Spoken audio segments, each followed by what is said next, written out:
ನಮಸ್ಕಾರ. ಪೂಜಾಸ್ ಕನ್ನಡ ಪಾಕಶಾಲೆಗೆ ಎಲ್ರಿಗೂ ಸ್ವಾಗತ. ಬನ್ನಿ, ನಾನು ಇವತ್ತು ನಿಮಗೆ ಯಾವ ರೀತಿಯಾಗಿ ಡಿಫ್ರೆಂಟಾಗಿ ಎಗ್ ಕರಿ ಮಸಾಲವನ್ನು ಮಾಡ್ಕೊಳ್ಳೋದು ಅಂತ ಹೇಳಿ ಇವತ್ತಿನ ವಿಡಿಯೋದಲ್ಲಿ ತಿಳಿಸ್ಕೊಡ್ತೀನಿ. ಅದಕ್ಕಿಂತ ಮುಂಚೆ ಯಾರೆಲ್ಲ ನನ್ನ ಚಾನೆಲ್ನ ಸಬ್ಸ್ಕ್ರೈಬ್ ಮಾಡದೆ ನೋಡ್ತಿದ್ದೀರಾ, ದಯವಿಟ್ಟು ಸಬ್ಸ್ಕ್ರೈಬ್ ಮಾಡಿಕೊಂಡು ನೋಡಿ. ಇವತ್ತು ನಾನು ತೋರಿಸುವಂತಹ ವಿಧಾನದಲ್ಲಿ ನೀವು ಮಾಡಿಕೊಂಡ್ರೆ ತುಂಬಾ ಪರ್ಫೆಕ್ಟ್ ಆದಂತಹ, ತುಂಬಾ ಡಿಫ್ರೆಂಟ್ ಟೇಸ್ಟ್ ಆಗಿರುವಂತಹ ಎಗ್ ಮಸಾಲ ಕರಿಯನ್ನು ನೀವು ಮನೆಯಲ್ಲೇ ಮಾಡ್ಕೋಬೋದು. ಈ ಎಗ್ ಮಸಾಲ ಕರಿಯನ್ನು ಯಾವ ರೀತಿಯಾಗಿ ಮಾಡ್ಕೊಳ್ಳೋದು ಅಂತೇಳಿ ಬನ್ನಿ ತಿಳಿಸ್ಕೊಡ್ತೀನಿ. ಅದಕ್ಕಿಂತ ಮುಂಚೆ ನಾವು ಒಂದು 8 ಮೊಟ್ಟೆಯನ್ನು ನೀರು ಮುಳುಗುವಷ್ಟು ನೀರು ಹಾಕ್ಬಿಟ್ಟು ಕುದಿಯೋಕೆ ಇಡಬೇಕು. ಅದು ಒಂದು 10 ರಿಂದ 15 ನಿಮಿಷ ಕುದಿದಾದ್ಮೇಲೆ ಈ ಥರ ಅದನ್ನು ಆಫ್ ಮಾಡಿ ತಣ್ಣಗಾಗೋಕ್ಕೆ ಬಿಡಬೇಕು. ಅದು ಎಗ್ ತಣ್ಣಗಾಗೋವರೆಗೂ ಒಂದು ಹಂಚಿನ ಮೇಲೆ 2 ಟೊಮೆಟೊ ಹಾಕ್ಕೊಂಡಿದ್ದೀನಿ. ಅದನ್ನು ನೀಟಾಗಿ ಫ್ರೈ ಮಾಡ್ಕೊಳ್ಬೇಕು. ಟೊಮೆಟೊ ಫ್ರೈ ಆಗ್ತಿರುವ ಹಾಗೆಯೇ ಅದಕ್ಕೆ ಒಂದು ದೊಡ್ಡ ಈರುಳ್ಳಿಯನ್ನು ಕಟ್ ಮಾಡ್ಕೊಂಡಿದ್ದೀನಿ. ಆ ಈರುಳ್ಳಿಯನ್ನು ಸಹ ಇದಕ್ಕೆ ಹಾಕ್ಕೊಳ್ತಾ ಇದ್ದೀನಿ. ಆ ಈರುಳ್ಳಿಯನ್ನು ನೀಟಾಗಿ ಫ್ರೈ ಮಾಡ್ಕೊಳ್ಬೇಕು. ಮತ್ತು ಒಂದು ಹಿಡಿಯಷ್ಟು ಕೊಬ್ಬರಿ ಹಾಕ್ಕೊಳ್ತಾ ಇದ್ದೀನಿ. ಈ ಥರ ಕೊಬ್ಬರಿ ಹಾಕ್ಕೊಂಡು ಅದನ್ನು ಸಹ ನೀಟಾಗಿ ಫ್ರೈ ಮಾಡ್ಕೊಳ್ಬೇಕು. ನೋಡಿ, ಈ ಥರ ನಾನು ಯಾವ ರೀತಿಯಾಗಿ ತೋರಿಸಿದ್ದೀನಲ್ಲ ಆ ರೀತಿಯಾಗಿ ನೀವು ಮಾಡಿಕೊಂಡ್ರೆ ತುಂಬಾ ಪರ್ಫೆಕ್ಟ್ ಆದಂಥ ಹೋಟೆಲ್ ಸ್ಟೈಲಲ್ಲಿ ಎಗ್ ಕರಿ ಮಸಾಲ ಬರುತ್ತೆ. ನೋಡಿ, ಈ ಥರ ಆದಮೇಲೆ ನಾನು ಇದಕ್ಕೆ ಒಣ ಮಸಾಲೆ 2 ಲವಂಗ, 1 ಇಂಚಷ್ಟು ಚಕ್ಕೆ, 2 ಮೆಣಸು ಮತ್ತು 1 ಏಲಕ್ಕಿಯನ್ನು ಹಾಕ್ಕೊಳ್ತಾ ಇದ್ದೀನಿ.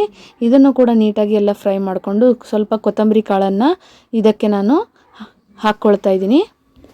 ಕೊತ್ತಂಬರಿ ಕಾಳನ್ನು ಹಾಕ್ಕೊಳ್ತಾ ಇದ್ದೀನಿ. ಹಾಕ್ಕೊಂಬಿಟ್ಟು ನೀಟಾಗಿ ಇವನ್ನೆಲ್ಲದನ್ನು ನೀಟಾಗಿ ಬ್ರೌನ್ ಕಲರ್ ಆಗೋವರೆಗೂ ಹುರ್ಕೊಳ್ಬೇಕು. ತೀರಾನೇ ಸುಡಬಾರ್ದು, ನಿಧಾನಕ್ಕೆ ನೋಡಿಕೊಂಡು ಫ್ರೈ ಮಾಡಿಕೊಂಡು ಅದನ್ನು ತಣ್ಣಗಾಗೋವರೆಗೂ ನಾವು ಎಗ್ ಬಾಯ್ಲ್ ಮಾಡಿದ್ವಲ್ಲ ಅದನ್ನು ಎಗ್ಗನ್ನು ಬಿಡಿಸ್ಕೊಳ್ಳೋಣ.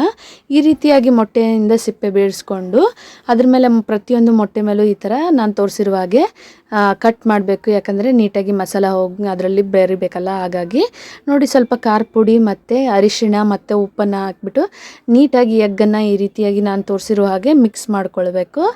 ನೋಡಿ, ಈ ಥರ ಮಿಕ್ಸ್ ಮಾಡ್ಕೊಳ್ಬೇಕು. ಮಿಕ್ಸ್ ಮಾಡಿಕೊಂಡು ಒಂದು ಪಾತ್ರೆಯಲ್ಲಿ ಸ್ವಲ್ಪ ಎಣ್ಣೆ ಹಾಕಿಬಿಟ್ಟು, ಎಣ್ಣೆ ಬಿಸಿ ಆಗೋಕ್ಕಿಂತ ಮುಂಚೆನೇ ಎಗ್ ಹಾಕಬೇಕು. ಬಿಸಿ ಆಯಿತು ಅಂದರೆ ಎಗ್ಗು ಪಾತ್ರೆಗೆ ಹಿಡ್ಕೊಂಡ್ಬಿಡುತ್ತೆ. ಈ ರೀತಿ ಹಾಕಿದ್ಮೇಲೆ ನೀಟಾಗಿ ಎಣ್ಣೆಯಲ್ಲಿ ಸ್ವಲ್ಪ ಎಗ್ಗನ್ನು ಫ್ರೈ ಮಾಡ್ಕೊಳ್ಬೇಕು. ನೋಡಿ, ಯಾವ ರೀತಿಯಾಗಿ ನಾನು ತೋರಿಸಿದ್ದೀನಲ್ಲ, ನೀವು ಅದೇ ರೀತಿಯಾಗಿ ಮಾಡಿಕೊಂಡ್ರೆ ತುಂಬಾ ಟೇಸ್ಟಿಯಾಗಿರುವಂಥ ಎಗ್ ರೆಸಿಪಿ ನಿಮಗೆ ಸಿಗುತ್ತೆ. ಈ ರೀತಿ ಮಾಡೋದ್ರಿಂದ ಎಗ್ಗು ಉಪ್ಪು ಖಾರನ ಹಿಡಿಯುತ್ತೆ. ಇದರಿಂದ ತುಂಬಾ ಪರ್ಫೆಕ್ಟ್ ಆದಂಥ ರುಚಿಕರವಾದ ಎಗ್ ಮಸಾಲ ಚೆನ್ನಾಗಿ ಬರುತ್ತೆ.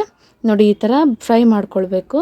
ಈ ಥರ ಫ್ರೈ ಮಾಡಿಕೊಂಡು ಆ ಎಗ್ಗು ಆಫ್ ಮಾಡಿಬಿಟ್ಟು ನೀಟಾಗಿ ಸ್ವಲ್ಪ ತಣ್ಣಗಾಗೋಕೆ ಬಿಡಬೇಕು. ನಾವು ಹಂಚಿನ ಮೇಲೆ ಆವಾಗಲೇ ಹುರಿದಿದ್ದನ್ನೆಲ್ಲ ಮಸಾಲೆಯನ್ನು ಈಗ ಮಿಕ್ಸಿ ಜಾರ್ಗೆ ಹಾಕ್ಕೊಂಡು ಅದೇ ಮಿಕ್ಸಿ ಜಾರ್ಗೆ ಸ್ವಲ್ಪ ಕೊತ್ತಂಬರಿ ಸೊಪ್ಪನ್ನು ಹಾಕ್ಕೊಳ್ತಾ ಇದ್ದೀನಿ. ಸ್ವಲ್ಪ ಕೊತ್ತಂಬರಿ ಸೊಪ್ಪು, ಸ್ವಲ್ಪನೇ ಪುದೀನ ಹಾಕ್ಕೊಳ್ಬೇಕು. ಆಮೇಲೆ 2 ಹಸಿಮೆಣ್ಸಿಕಾಯಿ ಹಾಕ್ಕೊಳ್ತಾ ಇದ್ದೀನಿ. 1 ಹಿಡಿಯಷ್ಟು ಬೆಳ್ಳುಳ್ಳಿ ಹಾಕ್ಕೊಳ್ತಾ ಇದ್ದೀನಿ. ಒಂದು ಸ್ವಲ್ಪ ಶುಂಠಿಯನ್ನು ಹಾಕ್ಕೊಳ್ತಾ ಇದ್ದೀನಿ. ಇದೆಲ್ಲ ಹಾಕ್ಕೊಂಡ್ಬಿಟ್ಟು ನೀಟಾಗಿ ಒಂಚೂರು 2 ಸ್ಪೂನು ಖಾರದ ಪುಡಿಯನ್ನು ಹಾಕ್ಕೊಳ್ತಾ ಇದ್ದೀನಿ. ಈ ಖಾರ ಪುಡಿಗಿಂತ ಮೆಣಸಿಕಾಯಿ ಯೂಸ್ ಮಾಡಿದ್ರೂ ಪರವಾಗಿಲ್ಲ. ನೋಡಿ, ಉಪ್ಪು ಹಾಕ್ಕೊಂಡು ನೀಟಾಗಿ ಫ್ರೈ ಮಾಡಿಕೊಂಡು ಒಂದು ಪ್ಯಾನಲ್ಲಿ ಎಣ್ಣೆ ಹಾಕಿಬಿಟ್ಟು ಕರಿಬೇವು ಹಾಕಿ ಅದು ಸಿಡಿದಾದ್ಮೇಲೆ ಈ ರೀತಿಯಾಗಿ ಈರುಳ್ಳಿಯನ್ನು ಉದ್ದುದ್ದವಾಗಿ ಕಟ್ ಮಾಡ್ಕೊಂಡಿರೋ ಈರುಳ್ಳಿಯನ್ನು ಹಾಕಿ ಬ್ರೌನ್ ಕಲರ್ ಆಗೋವರೆಗೂ ನೀಟಾಗಿ ಫ್ರೈ ಮಾಡ್ಕೊಳ್ಬೇಕು. ನೋಡಿ, ಈ ಥರ ಫ್ರೈ ಮಾಡ್ಕೊಂಡು ಆದಮೇಲೆ ನೋಡಿ, ಈ ಥರ ಈರುಳ್ಳಿ ಬ್ರೌನ್ ಕಲರ್ಗೆ ಬಂದಿದೆ. ಈ ಟೈಮಲ್ಲಿ ನಾವು ರುಬ್ಬಿರ್ತಕ್ಕಂಥ ಮಸಾಲೆಯನ್ನು ಇದಕ್ಕೆ ಬೆರೆಸ್ಕೊಳ್ತಾ ಇದ್ದೀನಿ. ಈ ರೀತಿಯಾಗಿ ರುಬ್ಬಿರ್ತಕ್ಕಂಥ ಮಸಾಲೆಯನ್ನು ನೀಟಾಗಿ ಬೆರೆಸಿ ನೀಟಾಗಿ ಎಣ್ಣೆಯಲ್ಲಿ ಹಸಿ ವಾಸನೆ ಹೋಗೋವರೆಗೂ ನೀಟಾಗಿ ಫ್ರೈ ಮಾಡ್ಕೊಳ್ಬೇಕು. ಈ ರೀತಿ ನೀಟಾಗಿ ಎಲ್ಲ ಹಸಿ ವಾಸನೆ ಹೋಗೋವರೆಗೂ ನೀಟಾಗಿ ಫ್ರೈ ಮಾಡ್ಕೊಳ್ಳಿ. ನೋಡಿ, ಈ ಥರ ಅರಿಶಿಣವನ್ನು ಹಾಕ್ಕೊಳ್ತಾ ಇದ್ದೀನಿ. ಖಾರ ಪುಡಿ ನಿಮಗೆ ಕಡಿಮೆ ಅನಿಸಿದರೆ ಸ್ವಲ್ಪ ಖಾರಕ್ಕೆ ಖಾರದ ಪುಡಿ ಮತ್ತಷ್ಟು ಹಾಕ್ಕೊಂಡು ನೀಟಾಗಿ ಫ್ರೈ ಮಾಡ್ಕೊಳ್ಬೇಕು. ನೋಡಿ, ಈ ಥರ ನೀವು ಒಂದು ಸತಿ ಟ್ರೈ ಮಾಡಿ ನೋಡಿ. ನಾನು ತೋರಿಸಿರೋ ವಿಧಾನದಲ್ಲಿ ತುಂಬಾ ಪರ್ಫೆಕ್ಟ್ ಆಗಿರುವಂತಹ, ತುಂಬಾ ಡಿಫ್ರೆಂಟ್ ಟೇಸ್ಟ್ ಅಂತಲೇ ಹೇಳ್ಬೋದು. ಅದು ಚೆನ್ನಾಗಿ ಕೊಡುತ್ತೆ. ನೋಡಿ, ಅದೇ ಮಿಕ್ಸಿ ಜಾರ್ಗೆ ಸ್ವಲ್ಪ ನೀರನ್ನು ಹಾಕ್ಕೊಂಡ್ಬಿಟ್ಟು ಅದನ್ನು ಕಲಸಿ ಇದಕ್ಕೆ ಹಾಕ್ಕೊಳ್ಬೇಕು. ನಿಮಗೆ ಗ್ರೇವಿ ಎಷ್ಟು ತಿಕ್ನೆಸ್ಸಲ್ಲಿ ಬೇಕೋ ನೀವು ಆ ಅಳತೆಯಲ್ಲಿ ನೀರು ಹಾಕ್ಕೊಂಡು ಮಿಕ್ಸ್ ಮಾಡ್ಕೊಂಡು ಹಾಕ್ಕೊಳ್ಳಿ. ನನಗೆ ಸ್ವಲ್ಪ ತಿಕ್ನೆಸ್ ಜಾಸ್ತಿನೇ ಬೇಕಾಗಿರೋದ್ರಿಂದ ನಾನು ಇಷ್ಟೇ ನೀರನ್ನು ಹಾಕ್ಕೊಂಡಿದ್ದೀನಿ. ನೋಡಿ, ಈ ಥರ ಮಿಕ್ಸ್ ಮಾಡ್ಕೊಳ್ಬೇಕು. ಈ ಥರ ಮಿಕ್ಸ್ ಮಾಡಿಕೊಂಡು ಅದು ಕುದಿ ಬರಬೇಕು, ತುಂಬಾ ಕುದೀತಾ ಇರಬೇಕು. ನೋಡಿ, ಈ ಥರ ಆದಮೇಲೆ ನಾವು ಮಾಡಿರ್ತಕ್ಕಂಥ ಮೊಟ್ಟೆಯನ್ನು ಇದಕ್ಕೆ ಹಾಕ್ಕೊಳ್ತಾ ಇದ್ದೀನಿ. ನೋಡಿ, ಈ ಥರ ಹಾಕ್ಕೊಳ್ಬೇಕು. ಈ ಥರ ಹಾಕ್ಕೊಂಡಾದ್ಮೇಲೆ ನಾನು 1 ಚಮಚದಷ್ಟು ಗರಂ ಮಸಾಲ ಪೌಡರನ್ನು ಹಾಕ್ಕೊಳ್ತಾ ಇದ್ದೀನಿ. ಈ ರೀತಿಯಾಗಿ ಹಾಕ್ಕೊಳ್ಳೋದ್ರಿಂದ ನಿಮ್ಮ ಸಾಂಬಾರು ತುಂಬಾ ಫ್ಲೇವರ್ಫುಲ್ಲಾಗಿ ಬರುತ್ತೆ. ನೋಡಿ, ಗರಂ ಮಸಾಲ ಪೌಡರ್, ಎಲ್ಲ ಗರಂ ಮಸಾಲ ಒಂದೇ ಥರ ಇರಲ್ಲ. ನಾನಿಲ್ಲಿ ಯೂಸ್ ಮಾಡಿರೋದು MTRನವರ ಗರಂ ಮಸಾಲ ಪೌಡರು. ತುಂಬಾ ಚೆನ್ನಾಗಿ ಬರುತ್ತೆ, ನೀವು ಯೂಸ್ ಮಾಡ್ಬೋದು. ನೋಡಿ, ಈ ಥರ ಮಿಕ್ಸ್ ಮಾಡ್ಕೊಳ್ಬೇಕು.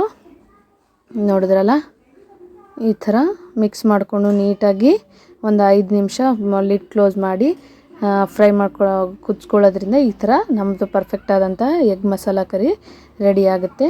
ಈ ಥರ ನೀವು ಮಾಡಿಕೊಂಡು ಯಾವ ರೀತಿಯಾಗಿ ಬಂದಿದೆ ಅಂತ ಹೇಳಿ ನನಗೆ ಕಮೆಂಟ್ ಮೂಲಕ ತಿಳಿಸೋದನ್ನು ಮಾತ್ರ ಮರಿಬೇಡಿ. ಯಾವ ರೀತಿಯಾಗಿ ಬಂತು ಅಂತ ಹೇಳಿ ನನಗೆ ತಿಳಿಸಿ. ಯಾರೆಲ್ಲ ನನ್ನ ಚಾನಲ್ನ ಸಬ್ಸ್ಕ್ರೈಬ್ ಮಾಡದೆ ನೋಡ್ತಿದ್ದೀರಾ ದಯವಿಟ್ಟು ಸಬ್ಸ್ಕ್ರೈಬ್ ಮಾಡಿಕೊಂಡು ನೋಡಿ. Thank you.